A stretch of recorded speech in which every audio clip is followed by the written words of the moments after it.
c'est parti.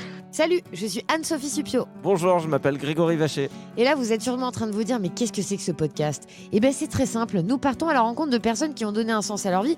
Comme ça, nous, on peut s'en inspirer. Et on a appelé ça le plein de sens. Vous me faites le plein. Le plein ?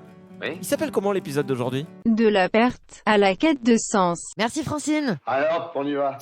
Nous sommes avec Alice et c'est elle qui nous a contactés en fait via un message sur notre compte Instagram qui s'appelle La Prod au fond du jardin.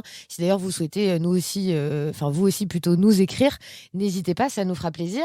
Alice, elle nous a envoyé un message, je vais vous en lire un petit extrait. Allez, Si ça vous super. va. Bonjour au fait, bonjour, ça va ? Bonjour Greg. Ça va ? Alors Alice nous dit bonjour Anso et bonjour Greg. Bonjour au fait, ça va ? J'aime bien, J'aime bien l'idée de votre podcast. Pour vous, c'est quoi des gens inspirants et quels sont vos critères ? Est-ce que mon histoire vous intéresserait-elle ? Et ensuite, elle nous a envoyé du coup tout un message où elle explique ce qui s'est passé dans sa vie. Et puis du coup, voilà, on se fait ce podcast simplement pour toi, Alice, si tu nous entends un jour, c'est pour te dire que non, nous ne voulons pas de toi sur ce podcast. Et du coup, voilà, on va te dire non maintenant en boucle pendant 40 minutes de podcast. C'est parti. Non, c'est pas vrai. Évidemment non. On a recontacté Alice et je crois qu'elle est avec nous. Exactement. Bonjour Alice. Bonjour. Merci beaucoup d'être avec nous, Alice, ça nous fait plaisir. Merci de m'accueillir. Non, c'est super, ton message, il était hyper inspirant. Franchement, je suis trop content de t'avoir. Moi, je suis ravie d'être là avec vous et de pouvoir vous passer un peu un message qui puisse peut-être justement inspirer plus largement. Ouais, je pense que ça peut résonner chez plein de gens parce qu'on va parler avec toi de ton parcours et puis de perte de sens. Parce que ce podcast, il s'appelle Le plein de sens. Pourquoi ? Parce que Anso et moi, on est en quête de sens. Je pense qu'il y a plein de gens qui sont comme ça, qui veulent plus de sens dans leur vie sans savoir vraiment ce que ça veut dire, du sens. Ce qui est sûr, c'est qu'on veut se dire, tiens, que notre vie, elle sert à quelque chose, quoi. Sans être le nouveau Messi. Je parle de foot, bien sûr. Oui. Excellent. Ouais, excellent, ouais. C'est important de se dire, tiens, mon passage sur Terre, il a servi à quelque chose, quoi, même à un petit niveau. Et donc, c'est intéressant parce que avant de se dire qu'est-ce que je vais faire de ma vie, on a tous ce moment où on est en perte de sens. On se dit, mais pourquoi je me lève le matin, quoi ? Qu'est-ce que je suis en train de faire de ma vie ? Et en fait, ton message, il parlait de ça. Pardon, j'ai failli roter parce que j'ai mangé des chips juste avant. Vous auriez vu son visage. Il s'est transformé, il a fait un héros. Allez, c'est bon. Qu'est-ce que tu veux rajouter à ça, Anso, avant qu'on laisse Alice parler ? Eh ben, je veux rajouter que moi, Alice, je l'ai déjà eu au téléphone. Son histoire, elle est incroyable et j'ai vraiment envie que vous écoutiez son histoire. Donc, Alice, raconte-nous. Ouais. On va vous faire d'abord une alerte spoiler. C'est que Alice, à la fin de l'histoire, on va parler de ce que tu fais aujourd'hui. C'est-à-dire que là, tu fais un truc qui a carrément du sens puisque tu as une agence de voyage, une agence d'écotourisme local qui s'appelle Perma Social Club. Mais avant d'en arriver là, justement, est-ce que tu peux nous raconter un peu qui tu es ? En fait, moi, j'ai débarqué à Montpellier, j'avais 18 mois avec ma maman. Ouais. 2 valises et juste moi. Et donc, j'ai eu ce modèle-là de se construire et tout faire de ses propres mains. D'accord. Alors, je peux te demander comment ta mère, elle est arrivée avec toi seule, quoi, à Montpellier ? En avion. Ouais, non. Ce que je veux dire, c'est quel était le. Est-ce que vous êtes originaire d'un autre pays ? Est-ce que c'est suite à une séparation ? C'est juste ça, planter un peu le décor. Je suis une enfant du monde parce qu'en fait, ma mère vient du Maroc. Ouais. Mon géniteur l'était aussi. Je suis née en Israël. D'accord. Et donc ma mère, à l'âge de 24 ans, a débarqué à Montpellier. D'accord. Mes grands-parents habitaient déjà ici et donc c'est là où ma mère s'est installée et elle a rencontré mon papa, j'avais 4 ans. Ok, super. Et on les embrasse. Et donc là, ouais, t'as cette maman donc comme modèle qui doit tout bâtir de ses mains dans un nouveau pays comme ça à 25 ans avec un enfant avec elle. Exactement. Et donc moi j'ai grandi donc sur Montpellier, j'ai passé une vingtaine d'années ici. Ouais. Je savais pas vraiment ce que je voulais faire dans la vie. Moi, quand on me disait qu'est-ce que tu veux faire quand t'es grand, j'avais aucune idée, quoi. Ouais. Et donc j'ai un peu justement suivi les pas de maman et j'ai fait un bac comptabilité, j'ai fait un BTS assistant secrétaire trilingue, qui m'a ensuite mené à une licence professionnelle attachée technico-commerciale bilingue. Ouais. Donc, je dis oui, mais je comprends pas trop ce que tu dis, mais tu sais quoi, vu que je veux pas que t'expliques. Ouais, il y a des études, quoi. Je vais me perdre, mais en tout cas, ça sent effectivement des études assez solides, quoi. Voilà, mais sans trop de lien entre les différents diplômes, mais quand même avec les langues au milieu. Et je m'étais toujours dit, Je fais des stages à l'étranger. C'est bien de rentrer en France et de pouvoir parler l'anglais couramment. Ça me donnerait une assise professionnelle. Voilà. Je sais pas. Bah, du coup, j'en profite. You speak the English, so because the podcast the podcast is English. Why is French the podcast? We English or we French? Excuse-moi, mais tu ralentis le groupe là. Bon, on continue en français alors. C'est juste pour épater un peu la galerie. Vas-y, continue. Du coup, ma licence m'a menée à faire un stage à Londres. Ouais. Et ce qui devait être un stage de 6 mois, devenu 13 ans. Donc là, je crois que c'est ce que tu nous disais sur le par mail, quoi. Enfin, sur le message. T'as tout cartonné, quoi, à Londres. T'as eu un parcours professionnel assez fou, quoi. Assez. Et je pense que en fait, ça aurait pris la vie des rats en France. Mais je me suis donné les moyens, j'ai montré que j'avais envie, que j'étais déterminée et on m'a donné ma chance. Alors, est-ce que tu peux nous le résumer, parce qu'évidemment, bon, on va pas faire non plus 30 minutes sur ces années à Londres, même si elles sont super du point de vue de la société. Je pense pour ta famille et tout, ils devaient être hyper fiers de tout ce que tu as fait. Mais moi, ce qui m'intéresse, c'est tout ce qui s'est passé derrière. Donc, est-ce que tu peux nous résumer justement cette success story à Londres? C'est ça. J'ai commencé, je vendais des fers à lisser les cheveux et des soutiens-gorge en silicone dans les supermarchés. D'accord. Il t'en reste Alors, c'est un peu cocasse, je vous avoue. Bah ouais. Et comme je gagnais que la commission sur la vente, si je me vendais pas, je mangeais pas. D'accord. Et de là, j'ai bougé, j'ai fait du recrutement en informatique pendant 3 ans. Ouais. Et puis là, première saveur de la perte de sens, parce que c'était un secteur bien inhumain où on voyait que les consultants comme des portefeuilles sur pattes. Je décide de changer de carrière et je tombe un peu par hasard dans le bâtiment. D'accord. Et je me retrouve à bosser pour l'une des plus grosses boîtes de BTP du pays, l'équivalent de Vinci ou Bouygues. Et j'entre chez eux comme secrétaire de l'équipe d'économistes de la construction sur le projet de la construction de la piscine des Jeux Olympiques. Ouais. Donc c'est ça, ouais. T'as bossé sur les Jeux Olympiques. Ouais, c'était assez balèze. Là, on était en 2008. C'était vraiment, on partait de rien, comme moi, par rapport à mon métier dans le bâtiment. Et puis, en fait, ils m'ont proposé une opportunité folle de me financer un master en alternance. D'accord. Et donc, je suis devenue économiste de la construction. J'ai travaillé sur jusqu'à presque la livraison de la piscine. Puis après, j'ai travaillé sur la construction d'écoles.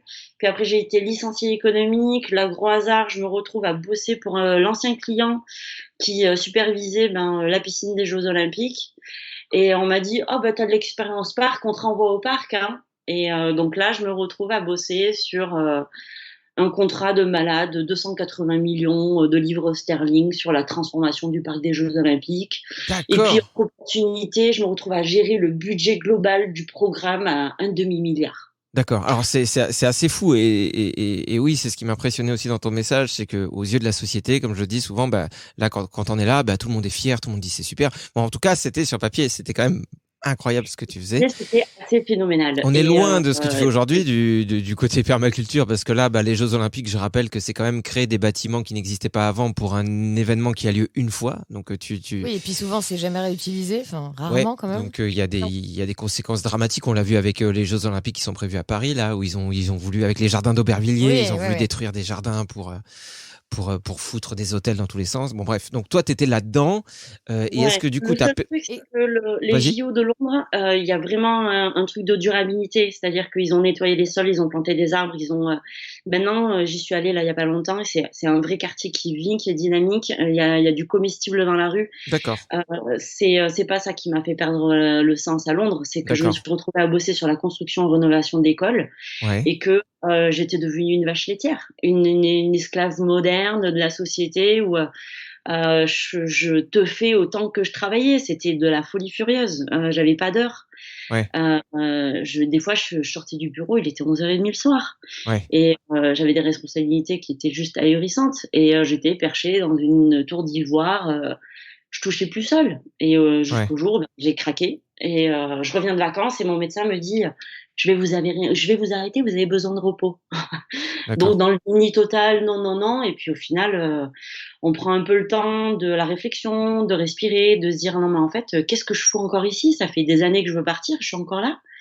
Eh ben j'ai vendu mes meubles, je me suis barrée. Ma mère a pas compris, je suis rentrée chez mes parents avec 2 mètres cubes. Et voilà, j'ai recommencé ma vie fraîche dans le sud de la France, proche de ma famille, proche de ceux que j'aime, quoi. Ouais, Et du ouais. coup, Alice, pour qu'on comprenne bien, ce moment où tu décides de retourner du coup à Montpellier, tu as quel âge à ce moment-là? Donc c'était en 2016, j'avais 35 ans. Parce D'accord. que c'est pas forcément évident Bien sûr, parfois bien sûr. quand. Bah, tant que j'y suis, excuse-moi. Alice, pour qu'on comprenne bien, le jour où tu retournes en France, t'avais quoi comme chaussures? Mais non, mais arrête. Je rigole, je Non, mais rigole. c'est une question Je hyper rigole. importante parce que Oui, très oui. souvent, quand on Bien est sûr. quand même bien dans la vie active et qu'on a 35-40 ans, on se dit c'est trop tard. C'est souvent aux alentours de 25 ans que Bien tu dis sûr. allez hop, je change de vie. Là, c'est quand même, je dis ça parce que moi-même, j'ai pris ce virage Ouais. et j'aimerais qu'on me félicite. Bravo. Merci. Non, mais c'est vrai qu'on peut, Bravo. on peut souvent se dire que c'est trop tard ou Eh que, ouais, bien sûr, qu'on n'a plus, puis qu'on n'est pas assez qualifié, qu'on n'aura jamais le temps de faire d'autres formations. Mais quand Alors, même, t'avais quelles chaussures, Alice? des ballerines. Bon. Bon. Donc Alice, donc ok, il y a ce côté Jeux Olympiques. Tu finis donc dans la restauration d'école. Enfin, je suis désolé, je résume super mal, mais bon, Non, non. dans la- Je trouve que c'est respectueux. c'est ça, c'est la rénovation d'école. Non, mais c'est que j'y connais rien, mais on voit l'image, quoi. J'ai la carte postale, tu vois. J'imagine les photos. Je sais juste pas redire parce que j'ai une mémoire à Même court terme, surtout, la moyenne. c'est chantier sur chantier, t'es à fond et en fait, tu relèves pas la tête, quoi. Ouais, non, non. Et puis le Brexit, une espèce de racisme sous-jacent. Tu te sens plus bienvenue dans le pays qui t'a accueilli pendant 12 ans, où t'as payé tes impôts. Ouais. Voilà, il y a plein de trucs qui ont cumulé. Et puis tu dis, mais en fait, ça allait tous vous faire voir, quoi. Donc là, ok, tu pars dans le sud, chez tes parents. À ce moment-là, est-ce que tu sais ce que tu vas faire ou tu te dis juste, il faut que je me casse et on verra? Ah, mais j'avais zéro backup, quoi. J'avais zéro j'avais pas de plan B, j'avais que dalle. D'accord. J'avais besoin de repos, j'avais besoin de me recentrer sur moi. Je sais que j'avais des gens bienveillants qui m'aiment, qui pouvaient m'accueillir sans problème et qui allaient me permettre de faire le point. Et donc, je suis arrivée chez mes parents. J'ai pris aussi un peu de temps. J'ai loué pendant un mois un appart avec vue sur la mer. Ah ouais, ça va. C'est Ouais, bah oui, quitte à être à Montpellier, je veux dire, autant On se fait profiter, plaisir. hein. Mais du coup, tu avais un peu de sous de côté, ça veut dire? Oui, oui, oui, j'avais un peu de sous de côté. Et puis ces petits sous de côté, ça m'a permis aussi d'aller justement partir en quête de sens. Ouais. Pendant que j'étais dans l'appart au bord de la plage, j'ai pris des billets d'avion et en mode fais face à tes peurs, va dans le lâcher prise, hors de ta zone de confort. Et puis je suis partie en Amérique latine. D'accord. Toute seule avec 13 kilos sur le dos et j'ai fait Rio Medellín en 9 semaines. Toute seule, sans savoir ce que j'allais faire le lendemain, sans savoir où j'allais dormir le lendemain et en juste voilà, partir à l'aventure et me retrouver avec moi-même, mes pensées, m'adapter à mon environnement et en Bolivie, j'ai fait un petit peu de volontariat dans un hôtel et c'est là où j'ai un moment d'épiphanie. Et je me suis dit, mais pourquoi j'ai jamais bossé dans le tourisme? Ouais. Ouais. Voilà, je suis une grande passionnée de voyage. Je comprends comment fonctionne le modèle touristique. Je parle plusieurs langues. Ah, J'ai you speak the English? Ah non, j'ai déjà fait le sketch tout à l'heure. Il avait pas trop bien marché. C'était déjà long, ouais. Ouais. Bah oui, bien sûr. T'en parles depuis. Hablas espagnol también ou... Hablas espagnol también, también, también, también. También, también. También et tout. Est-ce que Alice, bah oui, de toute façon, c'est ça qui est fou, c'est que des fois, on a les réponses sous les yeux, quoi. On voit ce qui nous anime depuis toujours et tout, mais on fait pas gaffe, quoi. Parce que parler plusieurs langues, on voit pas ça forcément comme une qualité, ou on voit pas ça comme quelque chose qui va nous permettre de bosser, comme quelqu'un qui va être super bon à la guitare et qui va devenir, je sais pas, chef comptable. Je sais pas, bon, bref, ça existe, chef comptable, comptable en Oui, chef. bah, bien sûr. Oui, chef Expert comptable, expert quoi. comptable, voilà. Ouais. Et alors que ça se trouve, il aurait pu être le guitariste des Rolling Stones. Mais bien sûr, à la base, c'est un comptable. Hein. Tu le vois, le guitariste des Rolling Stones pendant le concert, il est tout de suite sur Excel, il fait les comptes en même temps. Oui, oui. Non, mais des fois, on a tout sous les yeux, et bon, et il faut des fois que la vie nous secoue un peu pour qu'on se dise, mais merde, c'est pour ça que j'étais fait, quoi. Donc là, toi, c'est une révélation, tu voyages et tu dis, mais ouais, c'est ça que je veux faire, quoi. Je veux bosser là-dedans, quoi. Ouais, c'est là, c'était vraiment l'appel du cœur, quoi. Et en fait, moi, quand je suis rentrée en France, j'ai eu une mésaventure, on va dire ça comme ça. J'ai eu le plaisir de découvrir Tinder en France et D'accord. qui n'était pas utilisé pour se faire des potes ou encore moins organiser des sorties entre potes. Donc ça, Et attends, c'était avant ton voyage ou c'était pas longtemps avant mon voyage. D'accord, Donc avant que tu partes, le ok. voyage, c'était vraiment un truc pour aller chercher au fond de soi, quoi. Ouais. Et donc j'ai eu le plaisir de rencontrer un homme qui avait clairement un problème avec le consentement. Donc c'est pas une jolie expérience du tout, mais dans tout ce bordel, je pèse bien mes mots, j'ai quand même réussi à garder mon jean, donc j'étais plutôt contente de ça. D'accord. Donc en termes de reconstruction, voilà, ça a été Mais- repartir à zéro à tous les niveaux. Et donc quand je suis arrivée en Amérique latine, qui est voilà un continent où les gens sont chaleureux, accueillants, voilà, c'était retrouver aussi foi en être humain. Ah, c'est fou. Et ouais, non, c'était Après, qu'on extraordinaire. comprenne bien, Alice, parce que c'est quand même hyper important de poser des mots là-dessus. Tu as été victime d'une agression sexuelle, en fait. Exactement, j'ai porté plainte, je suis allée à la police. Là, on peut cracher sur nos policiers autant qu'on veut. Moi, je le ferai pas parce que j'ai eu un soutien assez incroyable. Ouais, c'est bien de le dire aussi Euh, quand ça se passe comme ça. ouais, non, j'ai eu accès à un soutien psychologique. J'ai Mhm. une psy qui est super, que si je l'appelle aujourd'hui, elle se rendra dispo pour moi. D'accord. Donc ça a été extraordinaire puisque ma psy m'a ensuite orientée vers le Centre d'information des droits des femmes et des familles, qui m'a permis de faire ma réinsertion professionnelle. D'accord. C'est-à-dire que le CIDFF a plusieurs antennes. Et donc, on m'a aidé à monter un dossier de financement pour que je reprenne mes études à 37 ans et que j'aille faire une licence professionnelle en création d'entreprises touristiques au CNAM à Paris. D'accord. Alors, si j'ai bien compris, tu vas voir à la base auprès de ce groupe un soutien par rapport à ce qui t'est arrivé. Donc, il n'y a pas forcément de volonté de développer quoi que ce soit derrière de professionnel. Et en fait, tu te rends compte qu'en plus d'apporter du soutien aux victimes, c'est un organisme qui peut aider à financer des formations. C'est ça. C'est que elles peuvent aider au niveau d'assistance juridique, sur une assistance psychologique, mais aussi sur tout ce qui est réinsertion à l'emploi. Et comme moi, D'accord. je connaissais pas les codes de la profession, de métier, j'avais jamais travaillé en France. Ouais. Elles ont été super parce que j'ai bénéficié de tous les aspects du CIDFF. Ok. Ouais, non, ça a été Et, une. et j'en profite d'ailleurs pour dire qu'il y a 98 CIDFF en France. Donc, Donc sur Google, il faut taper CIDFF et puis avec le numéro du département. Bien sûr, les gens savent utiliser Google, hein, je pense. Enfin, voilà. Pour la plupart, certains sont sur l'ICOS, c'est vrai. Hein. Ils veulent pas C'est lâcher. moins moderne, ouais. Alice, en fait, ce qui est fou là dans ce que tu racontes, parce que là on a fait des petits retours avant-arrière. Ah, qu'est-ce qui se passe? Ah oui, j'ai activé mon OK Google. Ah, bah écoute, ouais. c'est sympa. Ouais, donc ce que je disais, Alice, c'est que en fait, là on a fait quelques allers-retours, mais du coup, tu pars quand même à l'étranger, malgré l'agression sexuelle que tu as vécue, tu pars à l'étranger sans la peur quand même au ventre de te dire, attends, je suis au Brésil toute seule, à Rio, et il peut se passer des trucs. Ah mais je flippais total, hein. D'accord. Mais ça fait partie du jeu, quoi. C'est-à-dire que tu sais que tu vas pas bien, tu sais que t'es au fond du trou, mais tu sais qu'à côté de ça, on fait quoi? Je saute par la fenêtre. Ouais, et puis Bah, si tu restes chez toi terré parce que t'as peur, en fait, cette peur, elle reste là pour le restant de tes jours, quoi. Voilà. Donc, tu vas faire face à tes peurs, tu te prends en main et tu fais attention à ta sécurité. Après, moi, j'ai beaucoup voyagé, donc je sais que dans certains pays, faut pas sortir seul le soir. Passer une certaine heure, faut faire attention, faut garder au-dessus de son épaule, faut pas avoir des bijoux qui soient trop de valeur en apparence. Bah oui. Je sais comment être en sécurité dans un pays étranger. Et c'était marrant de pas l'être en fait en France, quoi. Bien sûr, bien sûr. Mais bien donc sûr. du coup, Alice, fou. tu es victime d'agression sexuelle, tu pars toute seule avec ton sac à dos, et en fait, au final, c'est toutes ces petites choses mis bout à bout qui t'emmènent finalement vers ta reconversion et ce que tu fais aujourd'hui. Ouais, c'est ça. Et au milieu, j'ai aussi un vieux pote, l'un des rares potes que j'avais ici, qui a acheté un terrain et j'étais là, oh, tu vas construire? Il me fait non, je vais faire une forêt comestible. D'accord. Quoi? Bah oui, je vais planter des arbres, tout ce qu'on va planter, ou ça sera transformable ou mangeable sur des principes de permaculture. Perma quoi? Ok. Et puis tu creuses un peu et puis tu réalises que la permaculture, ça va au-delà du mode de vie. Certains le voient comme une philosophie, mais c'est surtout en fait une méthodologie. On peut rappeler assez simplement ce que c'est la permaculture?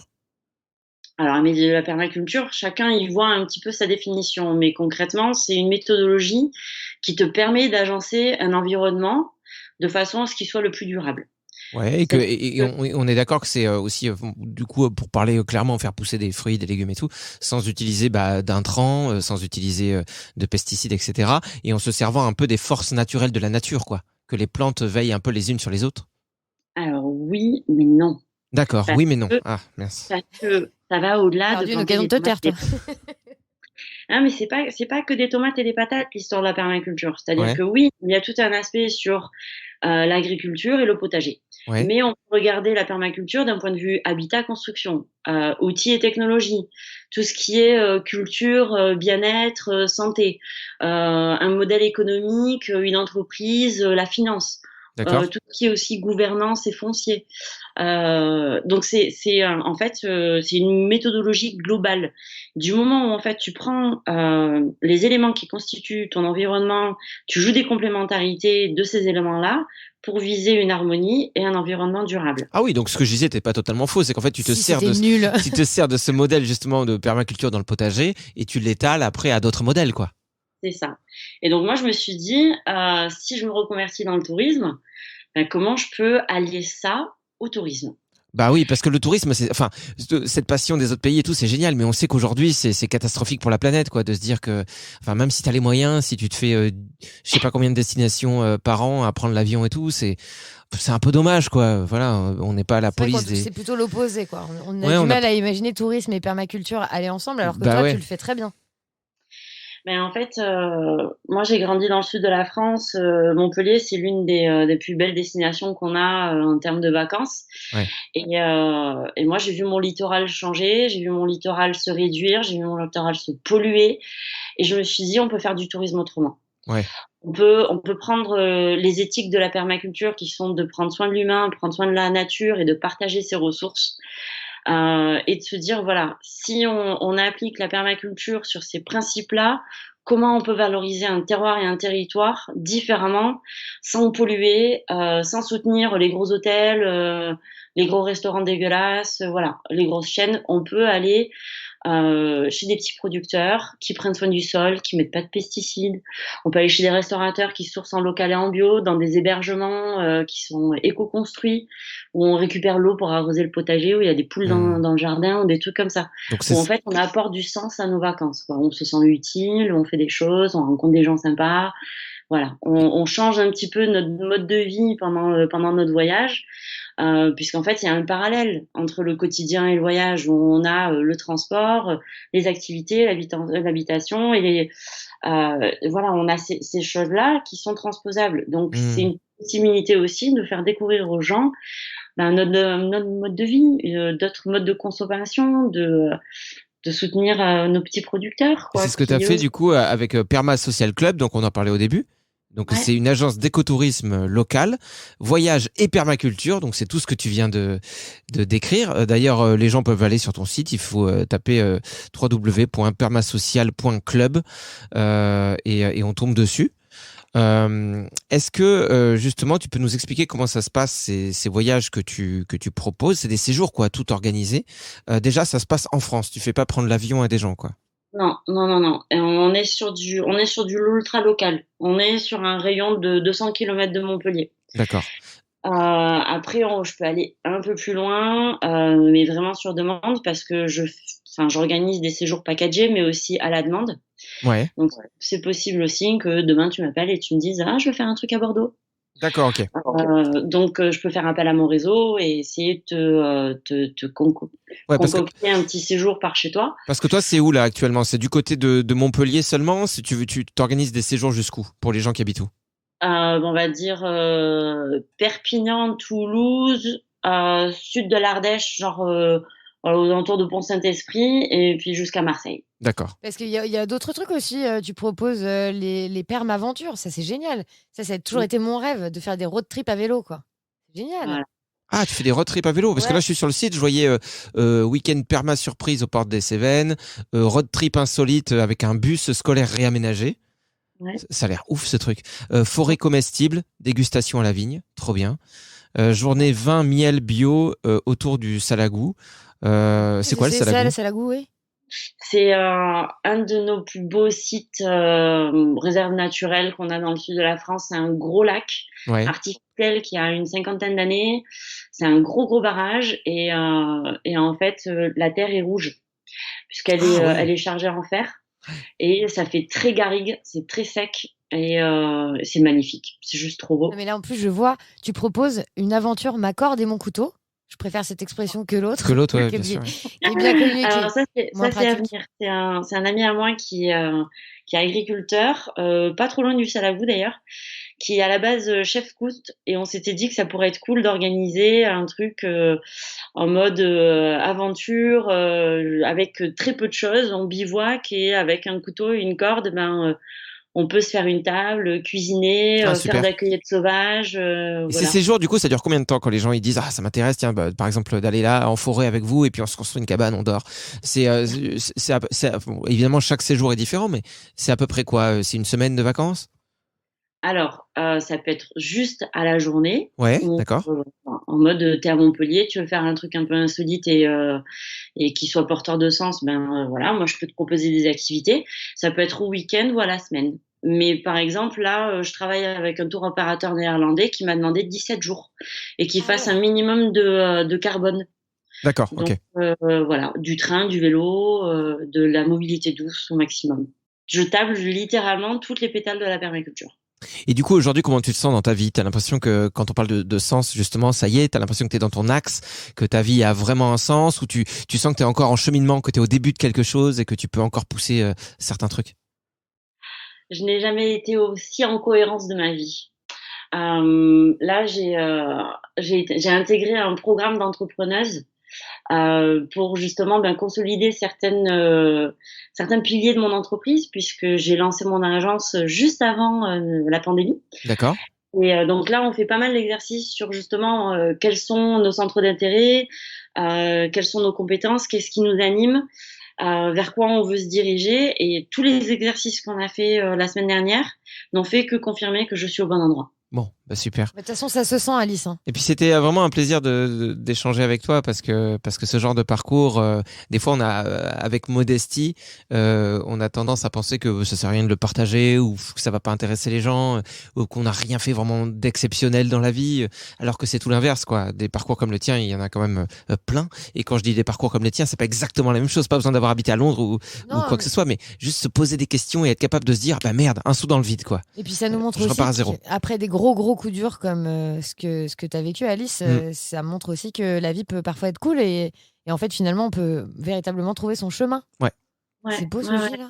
Ça pourrait être une chanson. Rouler des pelles. Ça pourrait être une chanson de Kyo. Tu vois, s'ils reviennent sur scène, c'est ça, trouver son chemin, faudrait que ça s'appelle. Bon je les contacte. Écoute Alice, merci beaucoup d'avoir été avec nous. On rappelle aux gens que pour te trouver, il faut taper Perma Social Club par exemple sur Google, sinon vous allez sur Perma Social Club www.permasocial.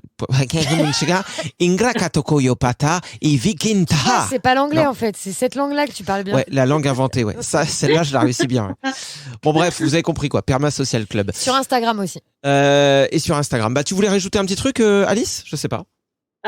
Oui, moi je dirais que tout celui qui est en quête de sens, je dirais prends le temps de t'arrêter, respire, fais de la médite, prends le temps de l'introspection, de la rétrospection et de se dire ok, maintenant je peux planifier. On est d'accord que du temps seul, c'est super. Beaucoup de gens ont peur d'être seuls, mais sans aller au bout du monde. Hein. Juste se prendre 2 jours tout seul dans un endroit et laisser le vide se faire dans sa tête, ça peut apporter beaucoup de réponses, quoi. C'est ça. Ouais, faut prendre le temps de l'introspection et surtout de regarder en arrière tout ce qu'on a accompli, parce que ça booste en confiance. Ça fait du bien. Moi, c'est toi, tu nous boostes. Hein. Je regarde derrière et puis je me dis regarde tout ce que j'ai fait, le nombre de gens que j'ai déçus dans la vie. Non, c'est pas là qu'il faut que je regarde. Ouais. J'ai pas regardé dans la bonne case de ma mémoire. Merci beaucoup d'avoir été avec nous, Alice. C'était vraiment un plaisir de te rencontrer, d'échanger. Merci beaucoup pour ton message. Et j'invite tous les gens qui nous écoutent à nous envoyer un message si vous avez envie de partager un bout de votre vie aussi, que c'est un lien avec justement la quête de sens. N'hésitez pas, ça sera avec plaisir. Si Merci vous voulez beaucoup. nous envoyer des chèques aussi, vous pouvez. Oui, c'est vrai. Va falloir qu'on crée une cagnotte litchi. Ouais, Hein. ça dépanne. Et vous nous suivez toujours sur Instagram. Vous le savez, c'est la prod au fond du jardin, tout attaché. À bientôt, Alice. Merci d'avoir été avec nous. Merci, bonne Bisous, journée. Alice. Bisous, bisous. Merci d'avoir suivi cet épisode du Plein de Sens. Il y en a un tous les mardis. Et en attendant, vous pouvez nous retrouver sur nos réseaux sociaux. Oui, il suffit de taper la prod au fond du jardin sur Facebook, Instagram par exemple. Ouais, Suivez-nous, c'est sympa. suivez-nous. Et même dans la rue, suivez-nous. Oui. On fera une queue leu. C'est collégial.